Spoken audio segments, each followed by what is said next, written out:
No contract, no compromise. The Cowboys will now have to go with Ben DiNucci, rookie 7th-round pick out of James Madison. So from the CAA, from the Colonial Athletic Association to the NFL, Garrett Gilbert's on the practice squad. Key, it sounds like you're done with Mike McCarthy, and it looks like it could be done for Andy Dalton for a while. Well, you know what?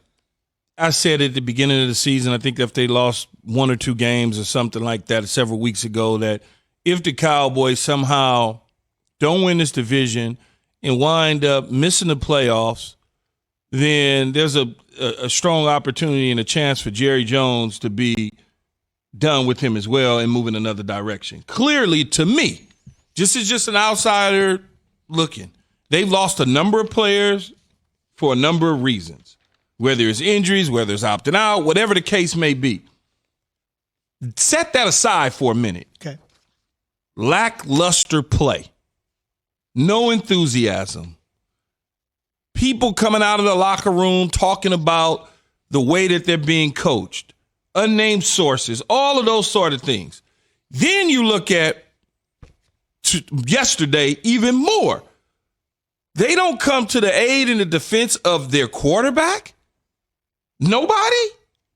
They just stand around and be like, oh, dude got hit. Oh, cool. He'll be all right. Like, they should have found the linebacker and went at him. I don't care if you are a defensive player. I don't care if you're an offensive lineman. I put it on them to find that dude, man. Find that dude wherever he's at. It's worth it.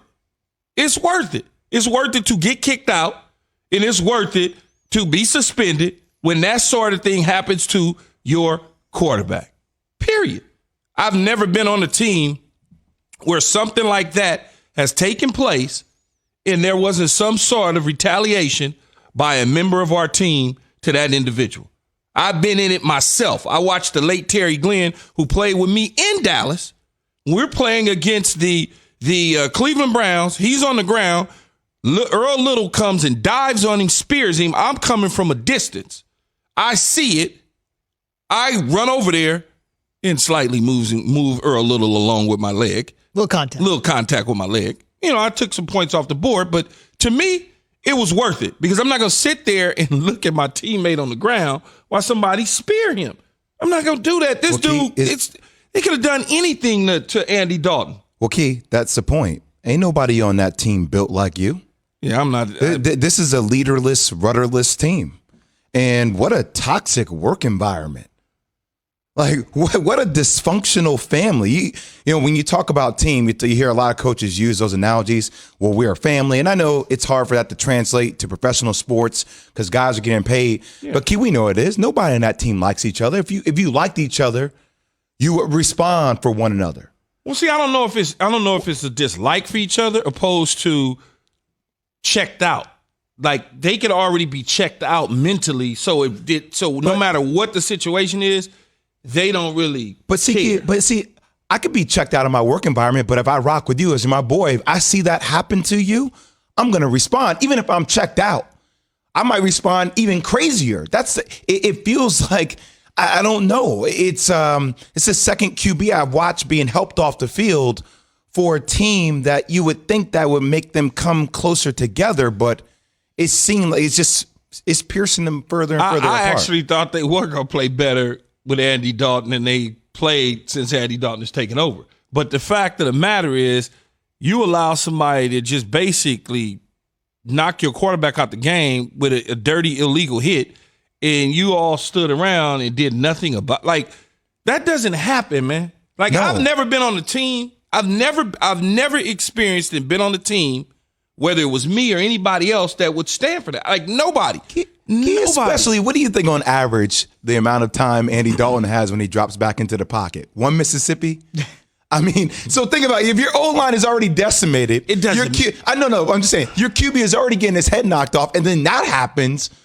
Like, somebody should feel some type of responsibility for that happening. It was a dirty hit. The offensive linemen tend to go after dudes that hit their quarterbacks late, and they tend to do it. That's why I was like, I don't know what the makeup of that offensive line heartbeat is, but that, to me, that's unacceptable. It really is. I just don't get it. Key, we have to play the sound of Ezekiel Elliott because the first time, and I know you did an interview with him, but even if you're the leader of the team, the first time you get asked this question, his response was very politically correct. He was not answering the question, but he was answering the question the way all of us athletes are taught to really dance out of questions. We want to dance out of it. Then the second time he got asked the question, he pretty much said, yeah, I guess you're right. We didn't really protect our guy. You want to hear it? He talked to himself. You want to hear it? Yeah. Let's hear it. We got to stick together. During these times, we got to stick together. We got to have each other's back. We just got to be better. We got to go out there and execute the game plan and play better football. We just got to play better. That's what it's going to take. What does that mean? What does that mean, Key? I know everybody knows you have to play better. That's where I just want to see somebody, Keyshawn, address it. You would have addressed it. Well, look, you just got beat 25-3 in Washington. You probably just in a fog, and you are sitting there and you don't really have any words. You like I said, they probably have checked out, be honest with you. They probably have. It's just like, we can't win, our quarterbacks are getting hurt, our coaching staff is bad, and it's just one of those deals where you just like, whatever. At that point, that's still no excuse. As I continue to keep watching this clip, there's no excuse for y'all not to do something to that dude or whoever that hit Andy Dalton. There's no excuse at all whatsoever.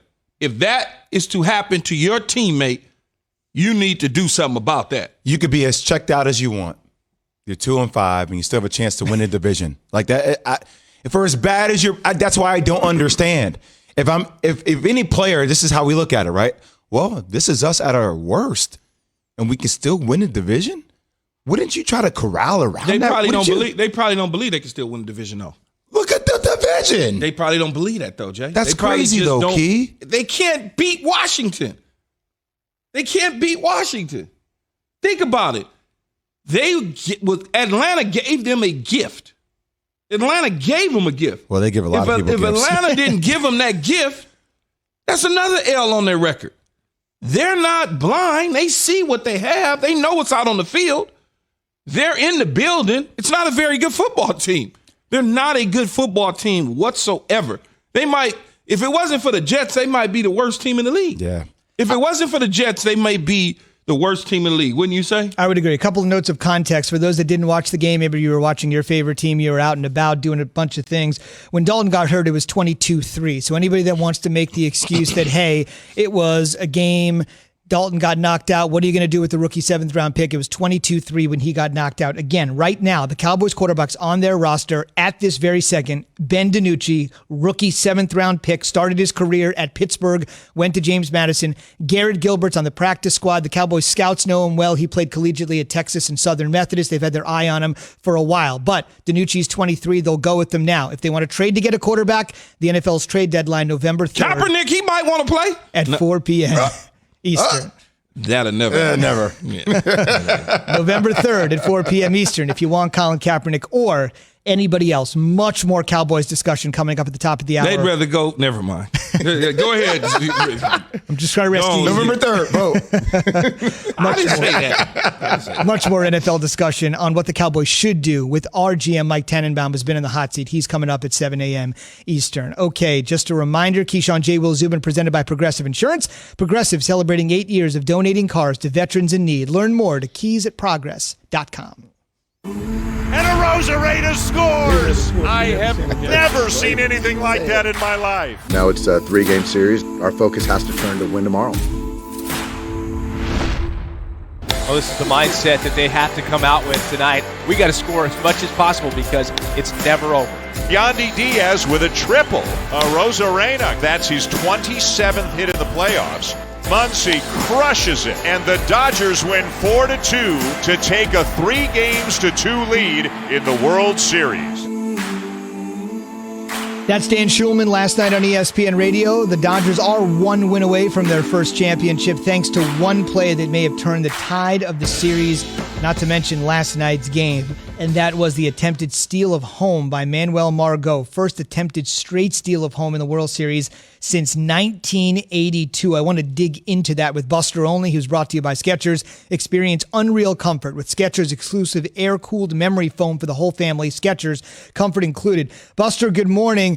For those that haven't been watching baseball as long as you, but did watch Manuel Margot try to pull off that straight steal of home, can you give us some context